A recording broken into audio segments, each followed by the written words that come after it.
Harvard University provides a secure online portal for students, faculty, and staff to access various academic and administrative resources. Here's a general guide on how to log into your Harvard University account. 1. Visit the official Harvard University website.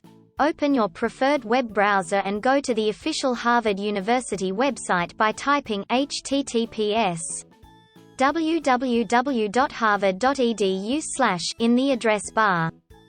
2. Locate the Login section. Look for the Login section on the top right corner of the page. Click on it. 3. Enter your credentials. You will be directed to a page where you'll need to input your username and password. Your username is typically provided by Harvard University and is unique to you. Your password is your confidential code. 4. Click Login. Once you've entered your username and password, click on the Login button. 5. Access your account. You will now be logged into your Harvard University account, granting you access to various services and resources.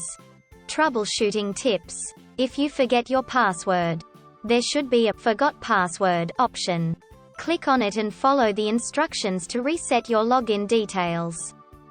In case you encounter any technical issues during the login process, it's advisable to reach out to Harvard University's IT support for assistance. Please remember to keep your login details confidential and secure. Do not share them with anyone. And always log out of your account when using public computers. Keep in mind that the specific login process may vary depending on the platform or service you are trying to access within Harvard University's systems. If you are a Harvard student, faculty, or staff member, you should have received specific instructions for logging in when you joined the institution.